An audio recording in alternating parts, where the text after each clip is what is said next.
KBLA Talk 1580 is turning up the frequency in Black History Month. Be on the lookout for some familiar faces as the Metro K line is currently wrapped in KBLA Talk 1580. Make sure you visit the KBLA Talk 1580 online store, now open for business with all kinds of fresh merch. Don't miss a single episode of The Motivator, Les Brown's month-long radio residency. You've got to be hungry. Weekdays at 11 a.m. and 6 p.m. exclusively on KBLA Talk 1580. And afternoons just got real. Real people, real talk, real issues, real solutions. Be sure to check out Ariva Martin in real time on your way home, weekday afternoons from 4 to 6. Turning up the frequency all Black History Month long. We're unapologetically progressive. KBLA Talk 1580, and we don't black down. Hey, so I'm calling your show, 'cause I need to know. Show me which way to go before I throw my man out the door. Okay, hold on a second, Keisha. Just let me ask Ronald exactly what's going on, because it takes two to tango, and I need to hear his side of the story. So she's driving me insane, got stress heavy on my brain. She keeps playing silly games, man, I'm about to bring the pain. We seem to fuss and fight every day and every night. Please give some advice so we can see the light, see the light.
Is marriage for white people? That's the question being asked by an author of a new book. Is marriage for white people? How the African-American marriage decline affects everyone. It's got a lot of people talking right now. Stanford law professor Ralph Richard Banks says it's time for black women to, this is a quote, give up the good fight on marrying a black man. Here he is. The way I think of that is that women have been asked to carry a great load. Black women shoulder a lot of the burden, in short, of black men's struggles. And I am asking women to put the burden down. Many women think that they're attracted to black men. They are attracted to black men.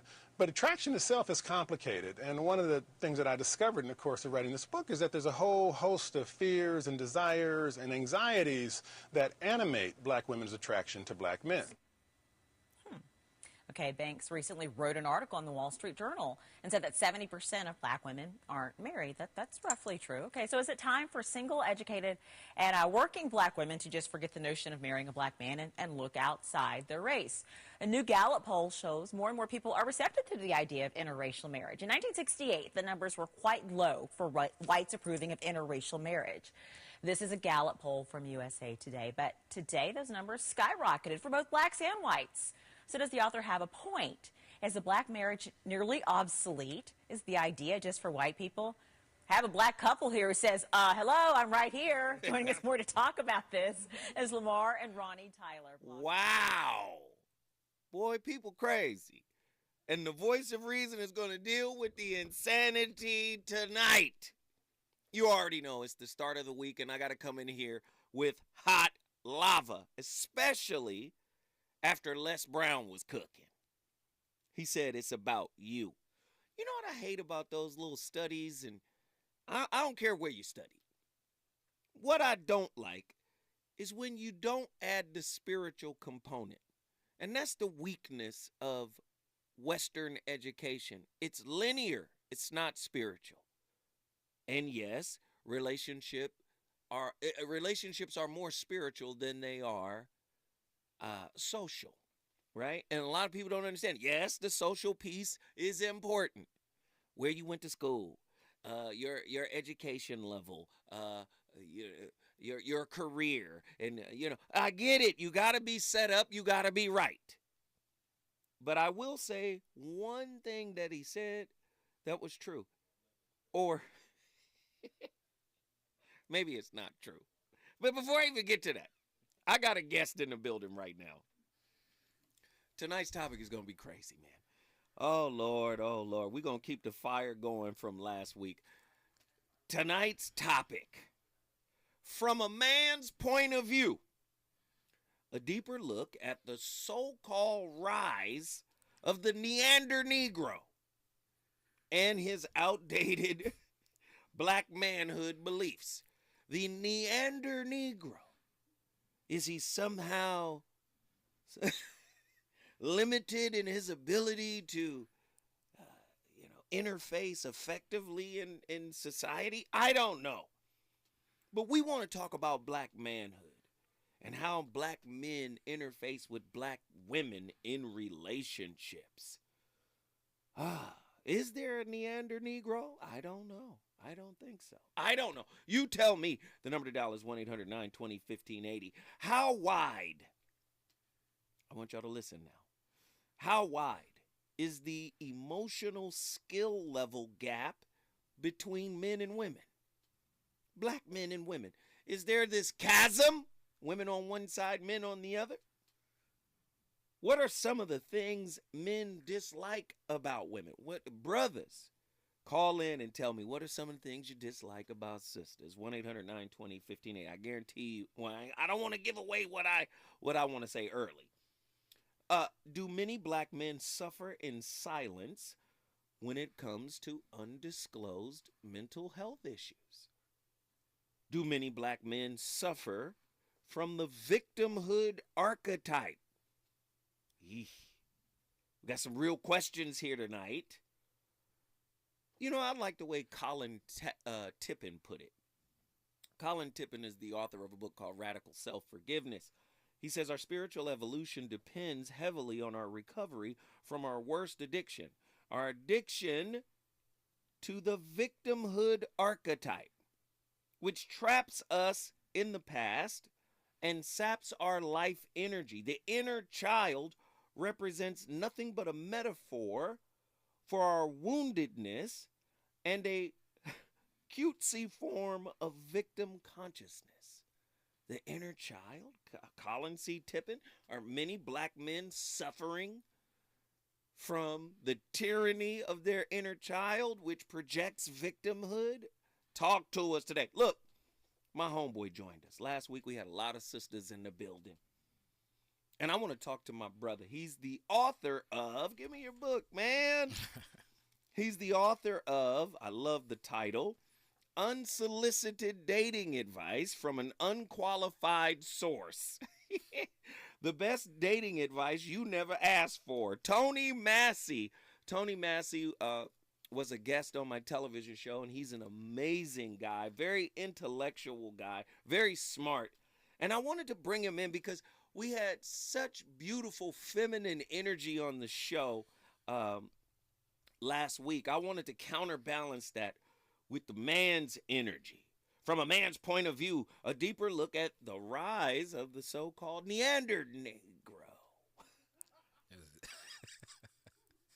That was close. The Neander Negro.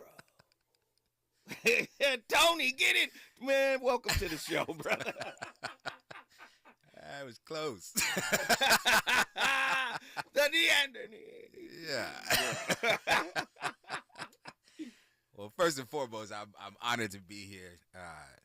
I've watched. I'm a fan of this show, so to even be sitting here with with what I think is one of the great minds of our social order, especially for black men, is more than a privilege. I don't know if I should be here tonight. It's too late. It's too late. I'm here. I I'm done here. stirred the pot Yes, now. sir. Yes, sir. It's so funny that you would sing about that shoe and then the trickster. And That's then, what he does. And then play that video. But hey, he opens the way He does. for broader understanding. Absolutely. And sometimes he got to trick you. Yeah. So, again, you're aware of it. We see it in the lounge. We do. And we had that huge discussion in the lounge the other night, We right? did, yeah. Where it was really an all-out brawl Yeah. that I started, Yes. and then I left. As you do. I started the brawl, Yeah. and then And I bounced, went. yeah. Right? But some real stuff came up, It did, yeah. right? And it's not that, I mean, I don't like using the term gender war. But what are black men doing to push this gender war? What are we do? Are we devaluing sisters? And I've heard sisters say this. Yeah. Like, we devalue them. In what ways? Yeah. I don't know that black men devalue women or black women to the degree that I think some black women think they do. I think that the value that black men are having trouble with is the value within themselves. Come on. This whole idea of bringing something to the table. This proverbial table has been just tripping us up for years, man. And the funny thing is, most of us don't even eat at the table no more. You know? We're so worried about what's on the table. Meanwhile, we got a TV stand in the living room watching the game. You know, so no, I think that the topic is pointed because I do believe that we have to deal with the Neander Negro because You uncomfortable saying it, ain't you? I am because I don't want to slip up, you know. But I do. But when you look at the term, we're talking about something that has evolved, right? And I feel sometimes, not all the times, and I don't want to use absolutes, but sometimes I run into men who have not evolved. They're still using a mindset or even an archetype, a caricature, whatever, that is antiquated. This idea of hyper-masculinity being a necessary component of manhood, I could see how that could feel like women are being devalued because I think there are so many men who are still trying to find their own value, right? They're trying to figure out who they are in the world and how they function. Where do men get their value from? Unfortunately, a lot of us get our value from women. Are we supposed to get it from women? No, we're supposed to get it from other men. We're supposed to get it not just from other men. I think we're supposed to get an example from other men. But the value that we bring to society as a whole should come from within, in my opinion. Like, I often say that men have been taught to be useful, and when their usefulness goes away, then they start to question the validity of their presence. What am I here for? Their purpose, Right. the whole nine yards. You got to get after your purpose. You have to be on your grind. You have to be purpose driven. And I have no issue with being purpose driven, but what about those who have not found their purpose yet? What are they doing? Go back to the point. They're supposed to get it from other men. Yeah. I would just add the suffix "tors." Yeah, absolutely. Mentors. Absolutely. Yeah. And mentors are mirrors. Yes. Mirrors of not just what I am projecting, but what I hope to one day project. Yes. And unfortunately, so many of us are looking into very distorted, dirty mirrors. And we're trying to emulate what we see instead of just cleaning the mirror and finding a better projection of ourselves. What distorts the mirror? I think you take a situation, you take the situation that we've all been in over the last 400, 500 years, and we're trying to develop an identity out of all of this, right? But our identity has changed drastically from, slavery to Reconstruction to Jim Crow to even now 2023. And so what we're forced to do is we're forced to look at men based on what they've gone through instead of what their potential is. And what I mean by that is you take a brother who's fresh out of jail, right? Right. You know, socially, that brother should be digging himself out of a hole. Right. A social hole. Right. Right? Because he's either committed some crime or been convicted of committing some crime. And now he has to bring himself back to a place where he can socially function within the society that he was torn away from. Instead of allowing him that journey, we tend to elevate him beyond his station and then celebrate what he's gone through instead of celebrating what he's come through. And what I mean by that is, you know, we're throwing parties for people who are getting out of prison. But we're not celebrating the person who gets out of prison and then does something. So we need to blow out, you know, pop the balloons, blow out the candles. Let's wait for this brother to actually do something. And then, yes, let's party at that point. We celebrated him coming out. That's it. But we don't know what came out with him. When we come forward, the voice of reason and Brother Tony Massey gonna keep cooking. Reasons. The reasons that we're here, the reasons that we fear, our feelings won't disappear.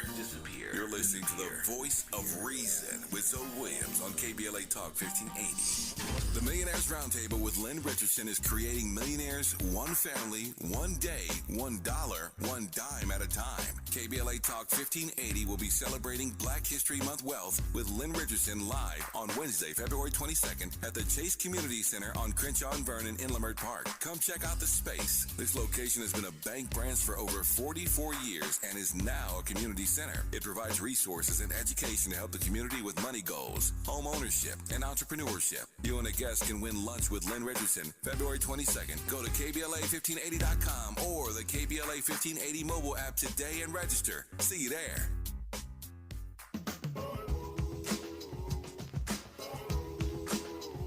Wallace T. Russell was a leader, mentor, and visionary who worked to diversify the engineering community, provide STEM education for future generations, and was a founding member of the LA Black Council of Engineers. Wallace's influence as a mechanical engineering associate was long-lasting in the community and retired after 32 years at LADWP. Today, Simon Zodu is the Director of Power Transmission Planning, Regulatory, and Innovation Division. Mr. Zodu manages the community-driven effort to engage communities of color in designing programs that will help achieve equity and a 100% carbon-free energy future that better serves all communities. As your LADWP celebrates Black History Month, we proudly highlight the excellent work and exemplary leadership of Black employees who work hard to serve you. Visit us online at joinladwp.com. Hi, this is Tavis. Tavis, this is Dr. K. We've got a lot to talk about. I'll be in town on the 28th of February.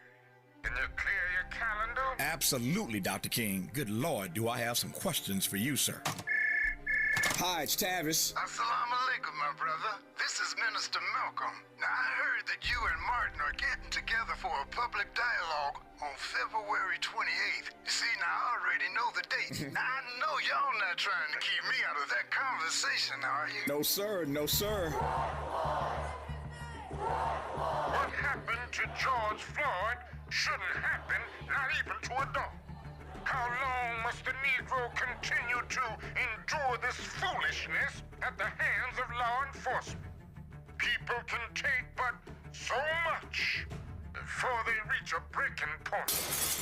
What do you mean, Black Lives Matter? Black lives haven't mattered in this country since Negroes stopped working for free at the end of slavery. You ought to be talking about Black Guns Matter and start your own NRA. Call it the Negro Revolutionary Amalgamation.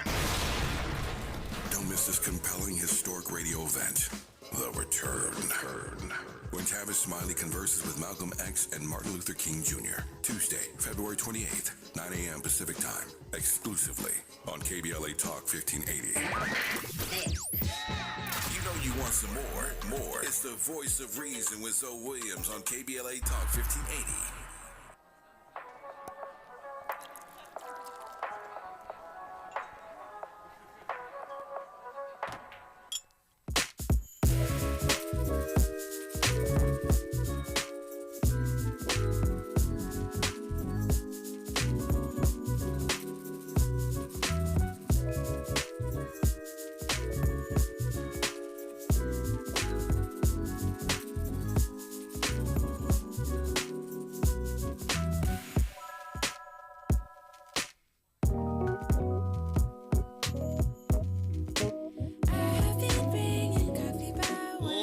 and gentlemen, you're listening to the smooth sounds of Moonchild.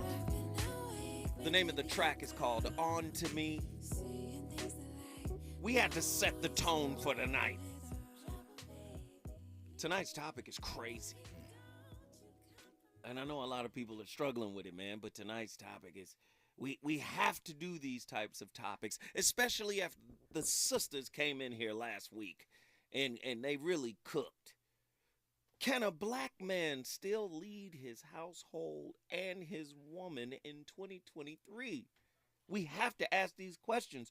Do most men have to have a go along to get along kind of mindset with today's modern woman?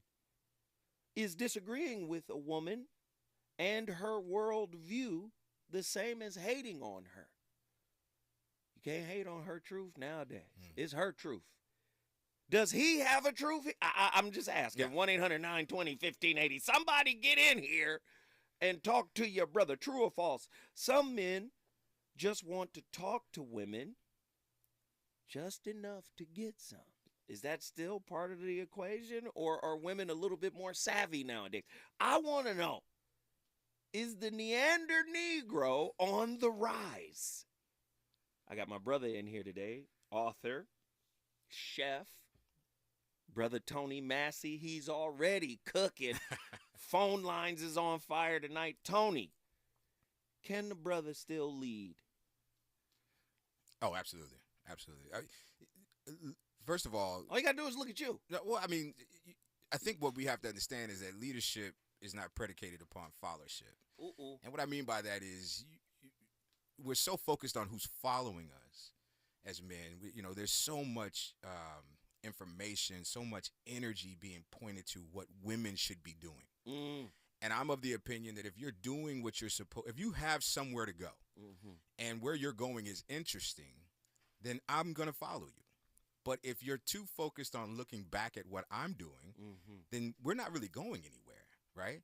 So turn around, stop focusing on me. How about that? And focus on where you're going. And if where you're going is interesting, then inspire me to follow you. Don't force me. So do you think most black men have a misunderstanding of the word leadership in relationship? I think most black men have a misunderstanding of the word leadership. Period. Period. Talk to me about it. And this is not me bashing men.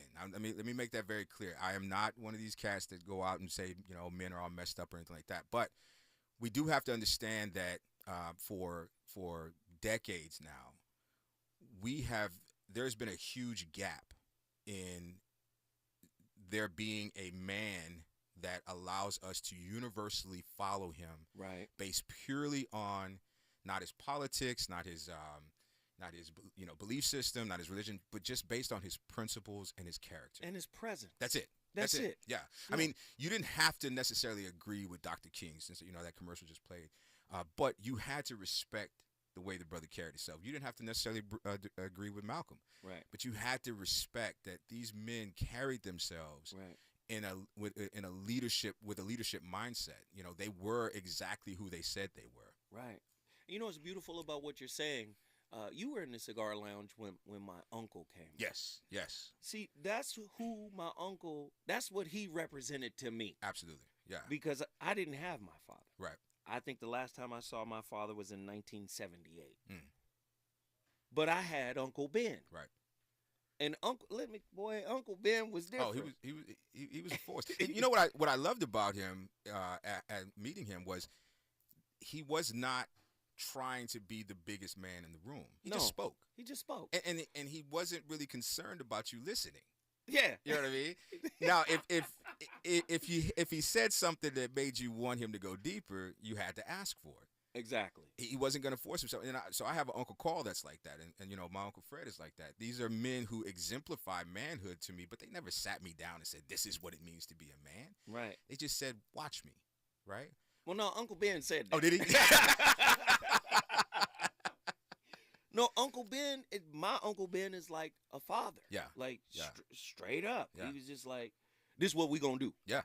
Well, and he was openly critical to you. So he wasn't concerned about your ego. No. Even no, in the no. presence of your friends. No. But he also wasn't destructive in his criticism. No. He just said, you played until you was ready to play, and then you stopped playing. Oh, he was talking about Yeah, basketball. yeah, Don't he's talk all about right. basketball. Ladies and gentlemen, we got callers. But again, it wasn't destructive criticism. It Oh, was no. constructive. Absolutely. And he definitely was able to point out the parallels between the man that you were becoming and the men that you are raising. Oh, yeah. Which I think is important because nothing new under the sun. You know what I mean? We got to stop pretending like we're breaking ground here. Right. We're raising men, And which we've been doing for eons. And that's why he comes to the lounge. Yeah. He'll call and be like, you at the lounge? Yeah. Yes. I'm 10 minutes away. I'll be there. That's why we are still so close Sure. to this day. Sure. So, like I said, man, my mother needed some help, and there he was. Yeah. You know? And would you say that he had a sense of not ownership, but a sense of accountability in his role in your life? Him and his brothers, some of his brothers are more like, man, damn, I wish I could have did more. Yeah. But he, on the other hand, he didn't really make any excuses. Sure. He was just like, whatever I can do, I'm going to do it. I did what I did. Yeah. And yeah, I did yeah. what I did. Yeah. And what was dope about him, he would do things like, it's a bunch of cousins, and we're all like a year apart. And so he was like, all right, everybody's going to join the YMCA. And, Right. and you guys are kids. Y'all going to play hoop. Then he went to the local tennis shoe shop owner. Okay. This by the name, in Pasadena, everybody knows, Walt Butler. All right. He cut a deal with Walt Butler. He said, listen here now. How much are these pro kids? Oh, they 25 a pair? What if I get 8 pair? There you go. So Yeah. he cut the deal. Yeah. And then we all get shoes. Sure. And then he says, now you can't wear these shoes just kicking it. These are your hoop shoes. Right. And he got all of the cousins that. Yeah. So Uncle Ben was he was exceedingly useful in terms of just growing up and understanding what it meant to be a man. When I come forward, I'm going to the phone lines. I see the phone lines are cracking. We about to get cooking. In the back of your mind, I'm not missing my chance on a guessing game. Everybody in the backseat, don't give it your heart to me. Bump some Erica. He's on fire tonight. It's the voice of reason with Zoe Williams exclusively on KBLA Talk 1580. I'm Mike Island, and here's the latest from the Black Information Network. Abortion may still be a constitutional right despite the Supreme Court overturning Roe v. Wade last summer. A Washington, D.C. judge said the 13th Amendment may include reproductive rights. She said the Supreme Court's ruling only concluded that the 14th Amendment didn't have a right to abortion. President Biden says the shooting down of a Chinese balloon will not change his State of the Union speech Tuesday night. Speaking on the White House lawn on Monday, Biden said it was always his idea to shoot it down once it was safe to do so. Treasury Secretary Janet Yellen is dismissing recession fears. During an interview on Good Morning America, she said the economy remains strong and resilient. Yellen pointed to the recent jobs report that showed more than 500,000 new jobs were added in January. And that's the latest. I'm Mike Island from your 24/7 news source, the Black Information Network, and BINnews.com. Need an accident attorney by your side? All you got to do is call the accident guys. Injured in a car accident or at work? Call the accident guys to speak with a real expert attorney for a free consultation. Is the pen mightier than the sword? They say the pen is mightier than the sword. At KBLA Talk 1580, we not only have a lot to talk about, we have a lot to write about. Politics, relationships, business, empowerment, and culture. The all-star roster at KBLA Talk 1580 has you covered. That's what it's all about. Be sure to follow us on all our socials for our latest book releases, op-eds, essays, and commentaries from our hosts. And, of course, download the KBLA 1580 app as we strive to remain your most trusted, credible, and reliable source for the issues you care about. This is unapologetically progressive. KBLA Talk 1580. What up, baby? Here at McKay's Family Mortuary, we offer a full line of services with a fine selection of caskets and urns. Also, assistance with cemeteries along with luxury limousine and funeral coaches and other needs pertaining to your family's wishes for your loved one. We accept Veterans Victim Witness Program for mortuary services only at zero cost to you. Cemetery selection does not apply. All insurances are accepted. McKay's Funeral Home understands that saying goodbye is never easy. That's why we've been providing compassionate and professional funeral services to the community for over a decade. Please contact McKay's Family Mortuary, serving Los Angeles, San Bernardino, and Riverside counties and the High Desert. 3918 Marine Avenue, Lawndale, California. 310-978-8877. That's 310-978-8877. By appointment only or log on to mckaysmortuaries.com.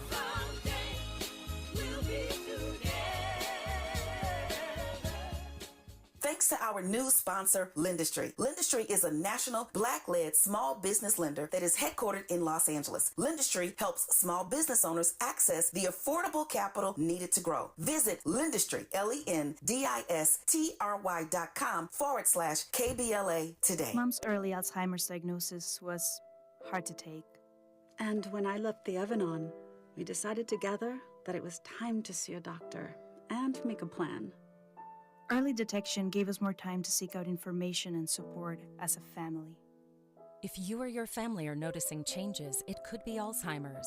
Talk about seeing a doctor together. For more information, visit alz.org/time to talk. A message from the Alzheimer's Association and the Ad Council. Are you a business owner, freelancer, or filing taxes for the first time? Are you tired of dodging the IRS? Stop what you're doing now. Mac Tax Solutions, the father and son dynamic duo tax team, is the most sought-out tax business around. Mac Tax Solutions guarantees 100% maximum refund and free consultation. Call now, 562-715-9945. That's 562-715-9945. Or visit MacTaxSolutions.com. IRS or California FTB notices. Free e-file remote tax services with free secure tax dome portal. A $40 gift card will be included when you file. Call now, 562-715-9945. 562-715-9945. Staying on track with all required documents will help you reach your personal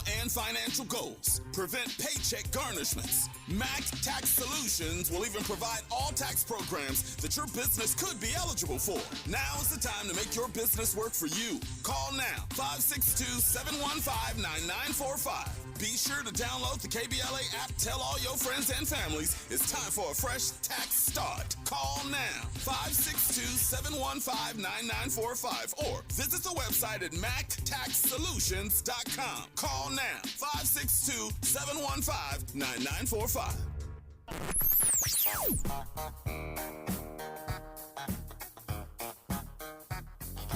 This is KBLA Talk 1580. Talk radio. That's music to your ears. We're unapologetically progressive. KBLA Talk 1580. You're listening to the voice of reason with Zoe Williams. Only on KBLA Talk 1580.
Voice of Reason. You know my playlist is my co-host.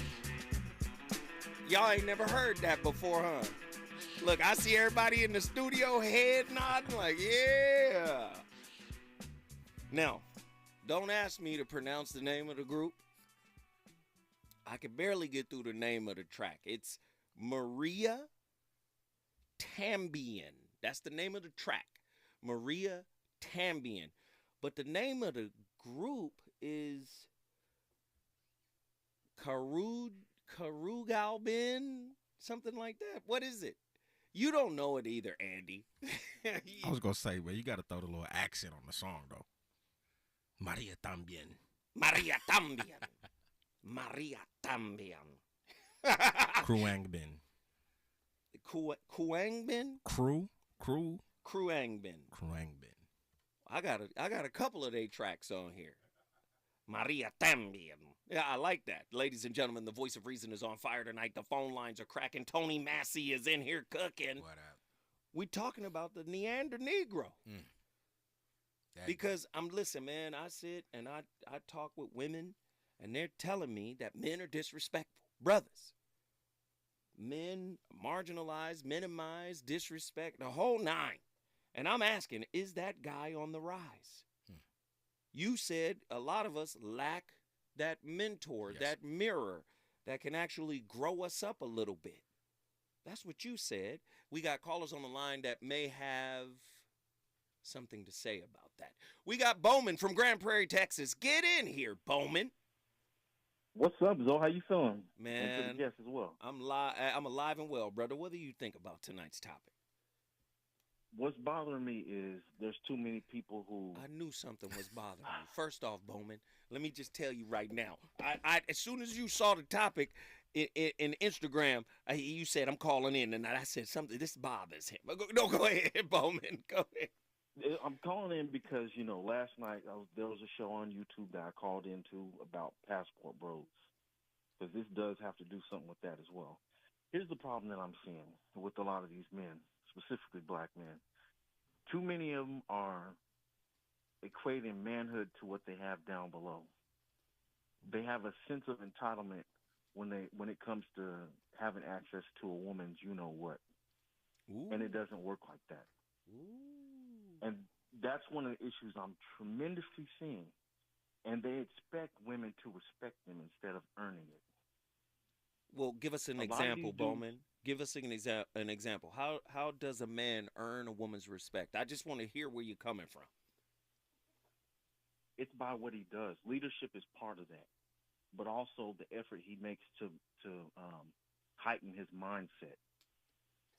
What he does in his everyday routine, whether it be reading books, whether it be starting a business, something that she can see that has tangibility to it. He has to see something in him. And there's not a lot of, I shouldn't say there's not a lot, but there's some men who just aren't doing that. Well, Bowman, let me give you the balance. You got to remember this is a human thing. This is part of the human condition. It's not just men or women. There are a lot of humans, human beings that don't respect that see that as weak or soft. Somebody that's working internally and reading and studying. We live in an anti-intellectual society, and it isn't just men that are anti-intellectual. There are women out there that see that as soft. I know. I'm just pointing that out. Go ahead. Finish your thought. But that's purposeful, though. And people better understand something. If a man follows his purpose, there's going to be a lot of single women. It's bad enough if you have a man who is a business owner or a CEO or something like that. He can't spend every day of his time with you. You find yourself lonely. But just imagine a man who is purposeful. He's everywhere. He doesn't have time to focus on one person or one thing. He's doing everything. But let me say this. Go ahead. These men who feel entitled to women's parts, right? They're ruining some of these women. They're aiding in the destructive patterns that these women have already faced. And it's making it hard for good men who are really trying to pursue them. It's making it difficult for them. So they need to stop doing that. Balance it out, Bowman. Balance it out. You said they're ruining. Hold on. Let me say this. Just let me say it. Let me say it, and I'll throw it back to you, Bowman. Men and women are ruining each other because the woman has to consent to that. It's not just a man going in there Neanderthaling, socking him in the head and taking it. There is an agreement happening in most cases. Go ahead. Go ahead, Bowman. Some people are naive, though. I will say this. Don't, to some of these men, I'm not saying to be a rug that she can just walk over. I'm not saying that. What I am saying is quit thinking that you're entitled to everything that she has when it comes to her body. It's ridiculous. We agree. We agree with that. Bowman, you're the first caller of the night. We appreciate your insight. Thank you, brother. I'm going to get Tony Massey's thoughts on your thoughts while you're off the air. Thank you for calling. You brought your city in the building. If you want to bring your city in the building, all you got to do is call me at 1-800-920-1580. The Neander Negro is on the rise. Tony, what did you think about what this brother was saying? I mean, there's validity to what he's saying, just because I think that sex is the last bastion of hope when it comes to defining manhood. You know what I mean? Like, it's the universal acceptance piece when it comes to being a man, unfortunately, and it's something that we don't grow out of. You know, this was something that was very prevalent in our teen years when we were going through our change. You know, our indoctrination into our biological indoctrination into manhood. We were driven by that desire to conquer and to do all these things, but at some point we're supposed to mature beyond that and realize that sex, the act of sex, should be a means to an end. It shouldn't be the end itself. It should be the manifestation, the physical manifestation of an emotional connection. But if you never learn that, then you start to believe that women owe you sex. Especially if it can validate you in the manosphere. Well, let's go deeper. A lot of brothers don't get the sex with the person they want. Oh, absolutely. Yeah. So when they do get some sex, it's almost like cornbread. Yeah. From not manna. I'm just saying, a lot of brothers don't get the sex that from the person that they want. Yeah. So when they do get some sex, they go crazy. Yeah. I'll even go deeper than that. A lot of men are out here having resentful sex. Right. Because they're not having sex with the woman that they want to have it with, they start to develop a disdain for the women who will give it to the ones that are given to them. Yeah. Yeah. I mean, imagine you choose me at my worst. Wow. How can I stay with you when I evolve to my best? Ooh. I don't like your choices. It's getting ugly. It's getting ugly in here. Ladies and gentlemen, you listen to the Voice of Reason on KBLA Talk 1580. I'm sitting in here with my brother, Tony Massey. The phone lines are bananas. We got women and brothers from all over the country that want to speak on it. When we come forward, the conversation continues. Is it good to you? More Voice of Reason with Zoe Williams when we come forward.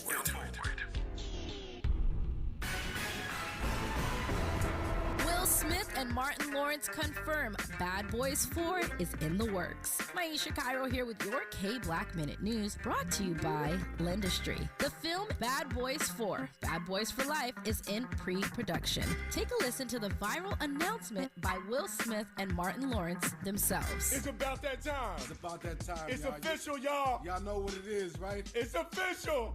Bad Boys for Life, baby! I'm Maisha Cairo, and that's your K-Black Minute News. Thanks to our new sponsor, Lindustry. Lindustry is a national Black-led small business lender that is headquartered in Los Angeles. Lindustry helps small business owners access the affordable capital needed to grow. Visit Lindustry, LENDISTRY.com/KBLA today.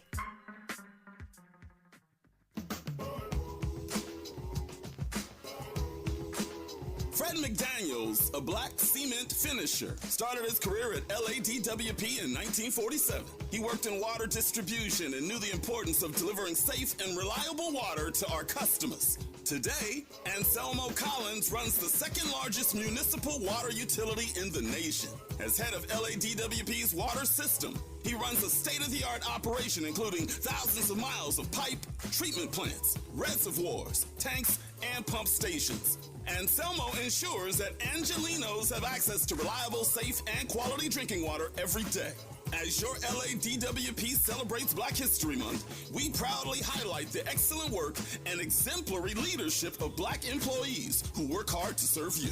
Visit us online at joinladwp.com.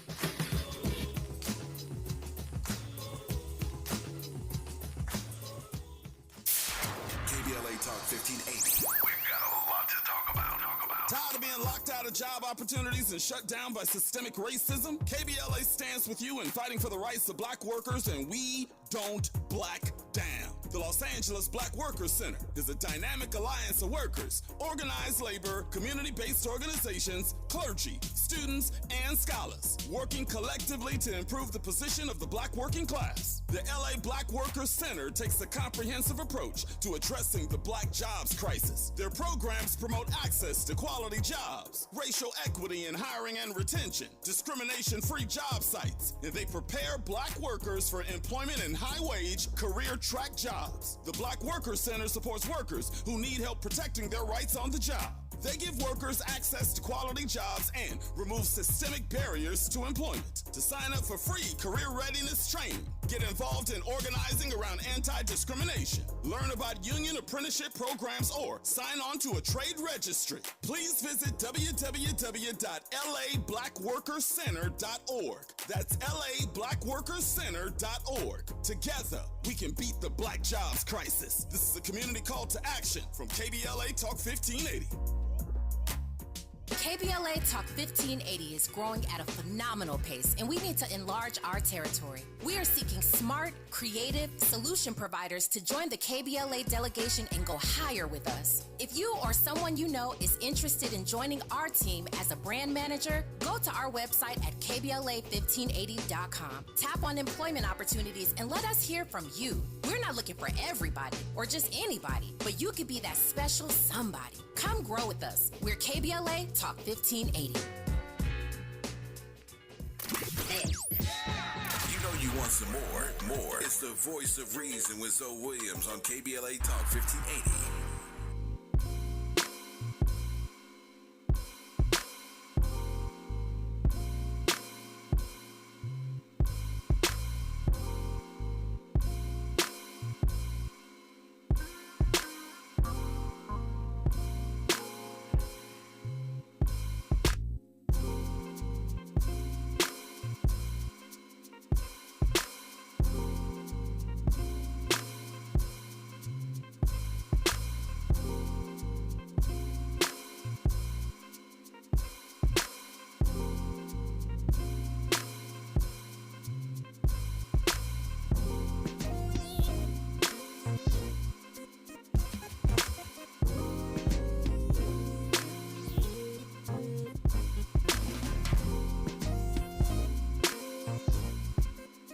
Ladies and gentlemen, the voice of reason is on fire tonight, and my playlist is rolling right with me.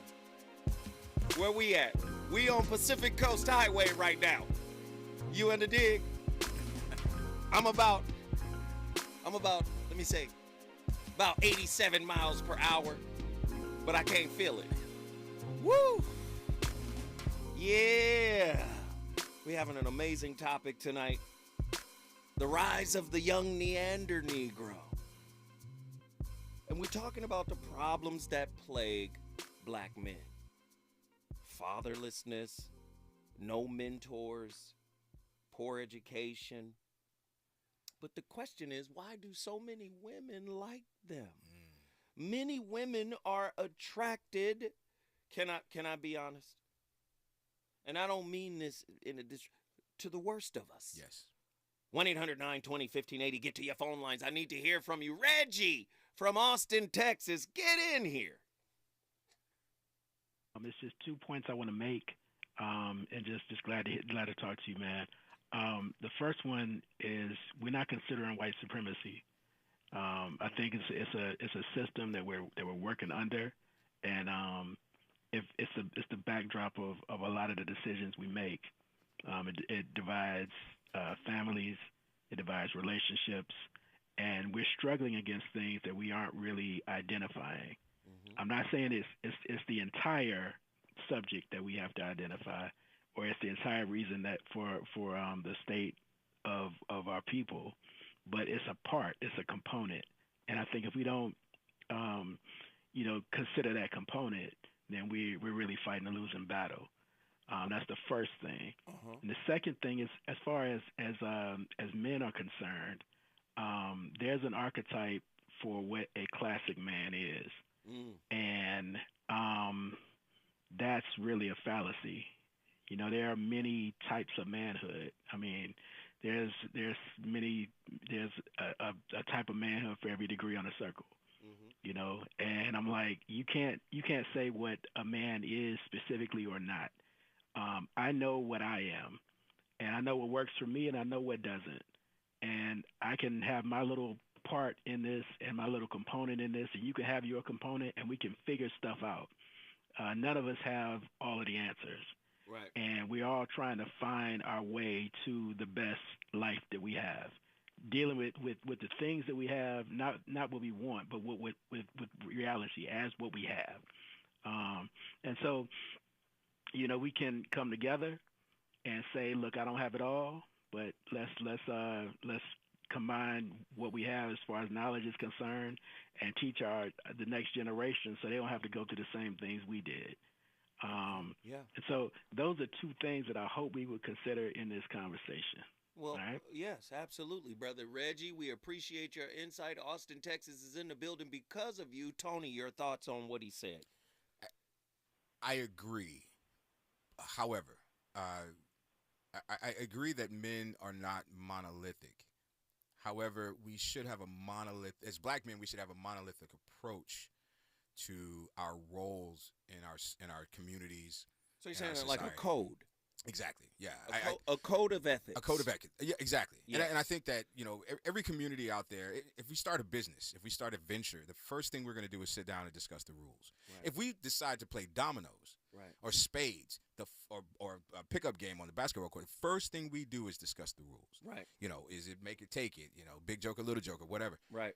We are not having that conversation because we're allowing everyone to walk to the beat of their own drum. And I think that there's a place for individualism, but there also has to be a collective mindset. Right. And as a community, and this is where my passion is when it comes to especially young men. Right. We're allowing voices that have no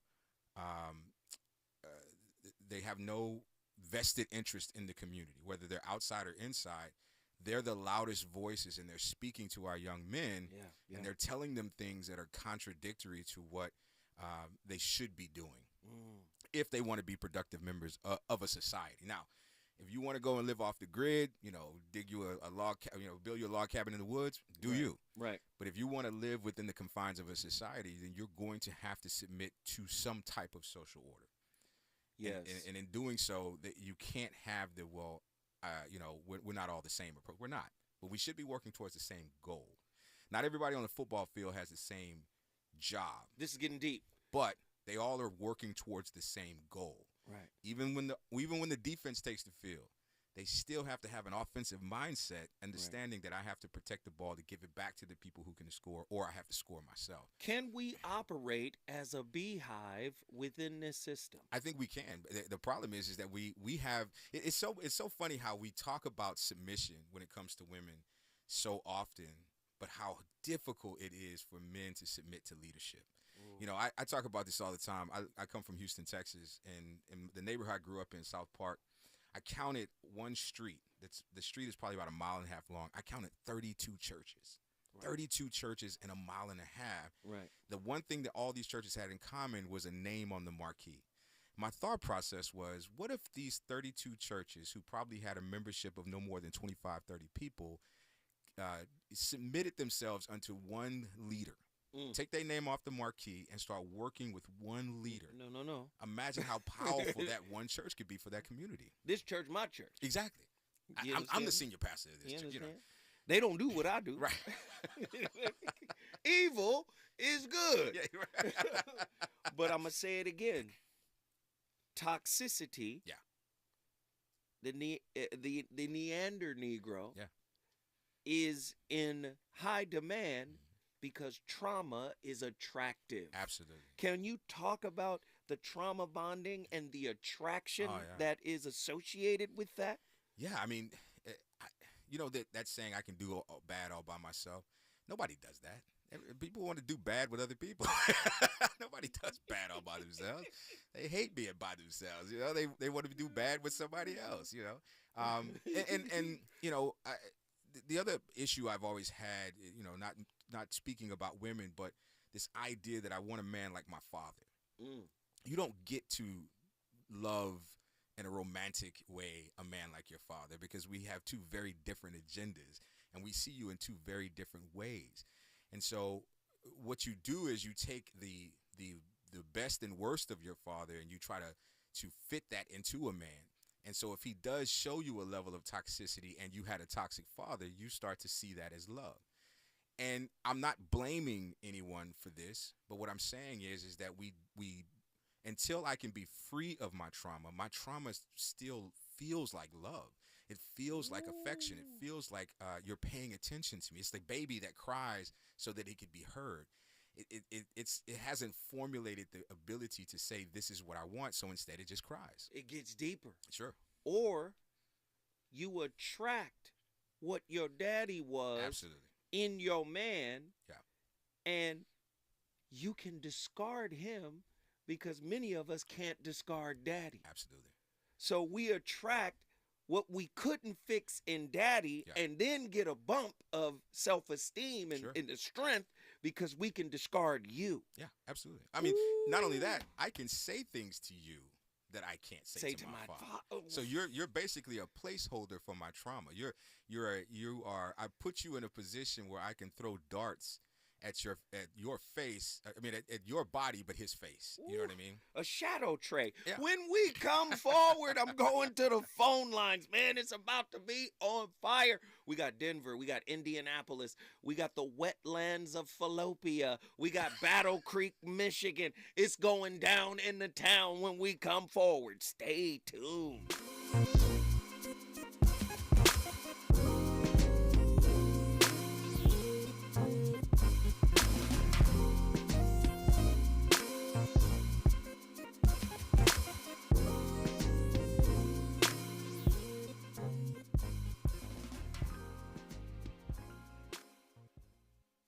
KBLA 1580 Santa Monica. I'm Mike Island, and here's the latest from the Black Information Network.